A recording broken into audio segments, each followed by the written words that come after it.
With the historical and general background of the neoclassical age being done, we'll finally move on to arguably the most important figure during this period for the literary criticism in England, being Sir Philip Sidney.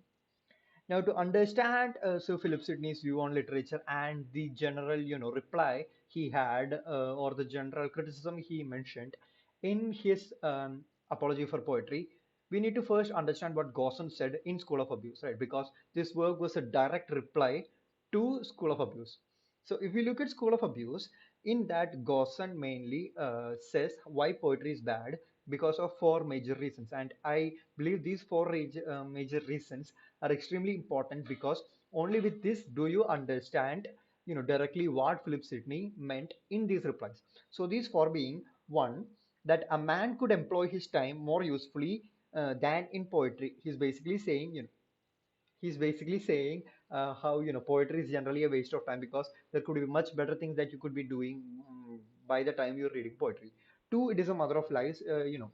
The basic argument that Plato also made, it is fiction, it is imitation, it's a lie. Three, it is a nurse of abuse. Poetry becomes the reason why men become, you know, I'd say wiseful, they stop following virtue. They get blinded by the lies of poetry and they start doing abuse, basically. Abuse meaning verbally, usually, or mentally as well. And four, that Plato had rightfully banished poets from his ideal commonwealth. Again, the four major reasons being: one, it is the one, okay, just all four, if you look at it. One, it is a waste of time and that could be better things they could be you could be doing while reading poetry. Two, it is a mother of lies. Three, it is a nurse of abuse. Four, Plato rightfully abolished poets from the Commonwealth. Now, Sidney replied to each one of these, one by one, while referring to historical references from various writers like Homer, Plato himself, Aristotle, Cicero, Virgil, Horace, a lot of them. He gave like a full-on written reply to each and every single arguments that Gosson made. One could actually study one could actually study the defense of poesy as like how to properly write a counter argument. Now, the argument in the book was that it is a spirited defense. The apology for poetry is a spirited defense of poetry against all the charges that had been laid on the door. Not just Gosson's view, but every single criticism of poetry from the time of Plato till Gosson was addressed by Sidney. Now, Sidney was a logician. Now, and this is important because his reply wasn't emotionally charged. It wasn't blinded by his own opinions. He took what is, basically took the argument, divided it into two parts, addressed each part simultaneously, addressed it as a whole, compared and made contrasts, and this was arguably the best way to do. Uh, Neither in whole nor in part does the poetry deserve the abuse he believes ultimately. Now, we'll look at the replies. For the question of it's a waste of time, Sidney says, if poetry were like a waste of time, as I affirm that no learning is so good as that which teacheth and moveth to virtue, and that none can both teach and move thereto so much poetry, then is the conclusion manifest that ink and paper cannot to be more profitable purpose employed. I know that made no sense, but hear me out. While Gosson said, it is a waste of time, the poetry is a waste of time, he was referring to men needing to learn history, men needing to learn philosophy, men needing to learn spirituality, because he believed those were better. However, Sydney is saying is that, okay, if that is the case, then I tell you, no learning is as good to both teach teach and move you to virtue and give you pleasure as much as poetry. A poetry can teach more than a poetry can teach more than history. A poetry can help you learn yourself more than philosophy. It can make you more joyful than any other activity, and they all come together combined. So there is no good learning so good that it teacheth and moveth to virtue, and that none can both teach and move. There is not another single kind of work that exists that can both teach and give you virtue as much as poetry. And hence I can conclude that if there is the best use for an ink and paper, then it is to write poetry. That's one. And two was that Gaussen called a poet a liar. And to that, Sidney is saying, well, here's the thing. If only do I say I am saying the truth and I lie, do I become a liar? Right. Okay. If, assumptions can be made, but just for the argument's sake, if I say what I'm going to say is true, I said that, then I say a lie. That makes me a liar. But if I just say a statement without ever saying this is a truth or lie, it can be up to it can be up to the listener to take into value as either truth or false. Right. Sorry, had to pause there quickly for a second. I don't know where I stopped. Awesome. Right, the lie part. Okay, Gaussen said poetry is a lie, and to that Sidney is saying it's basically like a children's argument actually when you look at it. So, Gaussen is saying, "Hey, poetry is a lie," and Sidney is like, "Well, I never said it was a truth, so it can't be a lie, right?" He's basically saying that yeah, it's fiction, and we embrace the fact that it's fiction, and we never claim poetry to be true. He's saying calling a poet is a lie as a liar is to misunderstand its very purpose.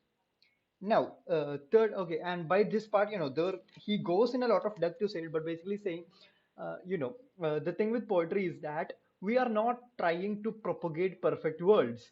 We know we live in an imperfect world, so might as well we can learn how to cope with this imperfect world because we do not have the power to make the world perfect. The whole ordeal with the classicist philosophers were that they were obsessed with making the world perfect. They wanted to make society perfect. That's the whole idea behind Plato's Republic, right? He wanted to create a perfect commonwealth. And for that, he needed philosophy. He believed poetry need not exist. But these people, they believed neoclassicists, they were like, we do live in an imperfect world. So might we, instead of trying to make the world perfect, we need to come up with ways to make this imperfect world more better, enjoyable to live, while at the same time trying to make it more virtuous, live life virtuously. That's the second, reply. A poet, the question of veracity or falsehood arises only when a person tells a fact, past or present. The poet has no concern with the past, present, or future, and past or present, not future. A poet has no concern with the past or present. He merely uses them to arrive at the higher truth. The same argument we made earlier. A poet is not talking about the past or the present, but of the future, and you can't claim a future to be, lie. Third, question being, it abuses men with training it to wanton sinfulness and lustful love. That argument is basically saying, it appeals to the baser emotions. The same thing Plato said, right? It appeals to your baser emotions. Seeing like a bad man do a bad thing and be rewarded in a poem will make you want to do bad things as well. To that is applied this argument is applied to comedy and to the lyric, the elegy and epics, in all of which these matters of love, and by love here they mean passion, love to wealth, love to a person, love to a state, love to a kingdom, love to a position. That's what they mean. And this love, granting that love of beauty is a beastly fault and one deserving hateful reproach, will it not be more correct to say that it's not poetry that abuses man's wit and man's wit that abuses poetry? It's a wonderful argument when you look at it, right? He's basically saying, Gaussen said, watching these, poetry. Okay, for example, if I saw a tragic poetry where the main character dies in the end, he does all the good things, but he dies in the end. And I see that and I ask myself, well, he was a good guy and he did all the good things, but he died in the end. So is it worth being a good guy? Me personally, should I be a good guy? If all I'm going to do is die tragically, should I be a good guy? So, that, and Gaussen says, hence the poetry is abusing the man's natural wit. But, Sidney basically flips this argument and he's saying, um, is it not more correct to say that it is the man's wit that is abusing poetry and not poetry that is abusing the man's wit? He's saying it is not the poetry that is making a man want to do this bad thing. It is the man wanting to do bad thing that is blaming the poetry for he doing the bad thing. Right? He just flips the entire script on its head, and this was like a basically the checkmate move right there. he shifts the entire argument. The Puritans hated this idea because the Puritans wanted to believe that humanity could achieve perfection. They were sinful, but they could achieve perfection. They had no sins, right? So he's saying it is not poetry that abuses man's wit, but it is man's wit that abuses poetry. And finally, and this argument again, it's funny that this Philip Sidney made this argument all those years ago, and classicists and neoclassicists and anti-classicists even still use this argument that Plato hated poetry. He's saying no, Plato, Gosson says Plato banned poetry from the state. He is such a wise man. He knew what he was doing, so we should ban poets as well. Sidney saying Plato found no fault with poetry. He considered poetry to be divinely inspired, right? But he found issues with poets of the time who abused poetry. Right? Plato never hated poetry. He hated the poets at the time. So, as Plato banishing the abuse, not the thing, not banishing it, but giving due honor unto it, shall be our patron and not our adversary. So, Plato saying a poet should be banned from the state comes from a position of massive respect to poetry, right? He's not saying poetry is bad, it should be banned, poets are writing bad poetry, they should ban. No, he's saying poetry in on itself is such a divine, beautiful thing, and these poets are making a mess out of it, hence they should be banned. You cannot just abuse poetry like that. That's what Plato said, and that's what Philip Sidney says here as well.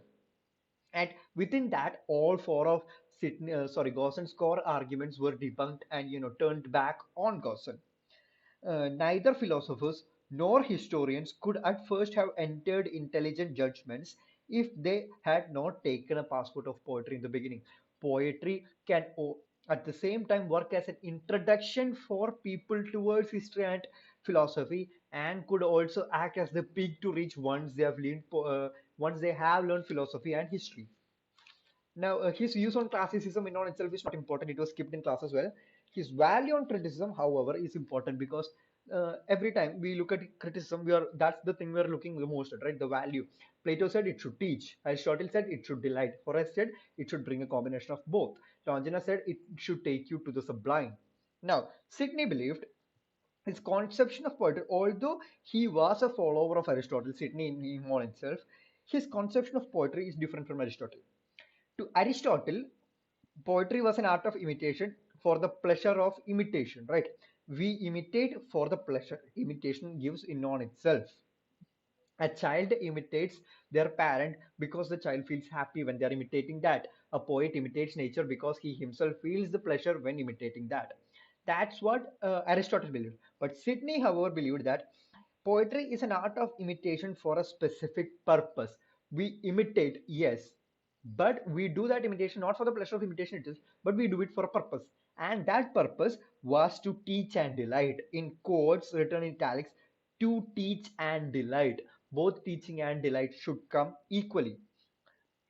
In that regard, when it teaches and delights, it is declared superior to philosophy, history, science, and law. It is the most superior form of all. For philosophy need not always delight. History, science, and law all not delight. They merely teach. The final end is also the same, but in promoting it, like all of them, poetry, philosophy, history, science, law, all five of them, when in perfection, teach you to teach. The ultimate goal is to teach, is to create virtuous humans. But poetry truly achieves that, while the other four may fall short on it.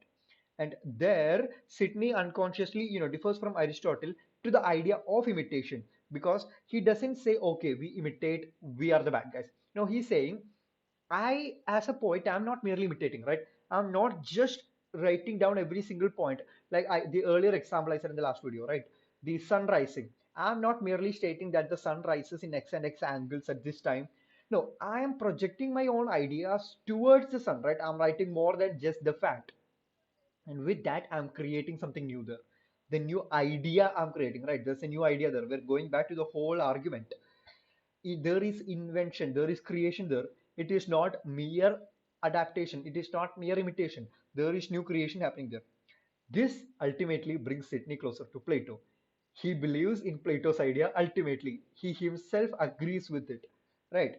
According to Sidney, the poet, okay, and this is the best argument that is made. The thing is that Even Aristotle didn't think of this. I mean, he could have, we don't have the text, right? A lot of Aristotle's texts are missing. But after Plato ever historically said this, the first person to bring up this argument was Sidney. All throughout the entire historic, ages, not a single surviving record exists of this reply. He says, we know what Plato said, right? Go back all the way. Plato said, first there is the idea, then the real thing that exists is an imitation of the idea, and then writing poetry is imitation of this thing, right? So there's one, two, and three. One is real, two imitates one, three imitates two, right? And three is hence twice removed from reality, and is hence bad, right? But Sidney says the poet imitates not the brazen world. The poet, the three, is not an imitation of two. It is not an imitation of nature itself, but it is an imitation of the idea itself, right? A poet, back in Plato's time, here's the brilliant thing. Back in Plato's time, people imitated this too, right? They imitated what they saw. But as time moved on, if you look at Chaucer, the best example, Chaucer's ideas, the Chaucer's poems, Canterbury Tales, was not an imitation of what happened, right? It was an imitation of an idea. And every poem that followed were an imitation of this idea. It is not an imitation of two, but a direct imitation of one itself, which means this two and three are on the same level. They are only once removed from reality. The poet is just as good as the historian and the philosopher by Plato's view. The poet's works are just as real as the real things itself, right? The poet has an idea, the poet in himself has an idea that manifests and delivers them in a way that he imagines it, right? It comes purely from this idea. So he sees something and he's inspired, the divine inspiration, theology happens there, but he's not, imitating that thing. That thing brings an original idea to his head, which is what he's imitating. Instead of the Plato's view of one, two is an imitation of one, and three is an imitation of two. Sidney said a poet sees two, sees the real world, and that leads him to think of one, the idea, and he imitates this idea. It is only once removed from reality. It is just as good as reality itself. So Plato's chief objection of poetry, he completely answers there. Plato's entire argument, he answers here clearly and crisply without any contradiction whatsoever. The Plato again, when he says the final end of poetry as of all learning is to lead and draw us to high as perfection as our degenerate souls made worse by the clavely lodging is capable of. This is the same thing that Sidney says basically. Sidney also says, yes, while Plato is saying we humans are, imperfect and we should achieve perfection no matter what. Sidney basically saying the same idea in a lighter way. He's saying, yes, poetry is the end of learning because through poetry, it can lead us to a perfection, a level above our degenerate soul, to the perfection that we are capable of. Through poetry, we can achieve that. Plato knew that at his time, he couldn't achieve that through poetry. So he went for philosophy instead. But Sidney believes at his time, it is achievable through poetry. Now, Sidney makes poetry what Plato wished it to be. That's the point, right? Plato wanted poetry to be something valuable, to be something important, and Sidney made that happen. That's why Sidney is like one of the most important figures when it comes to criticism. And this work, the defense of poesy is revered in literary circles. A vision of the idea itself rather than its copy, and a force of the perfection of the soul is what poetry reflects. And with that, we're done with Sydney. That's the risk. And next up, it's Johnson. And now from now on, I do believe that our syllabus gets a little finicky because we do skip out on a lot of important poets and sorry, important critics.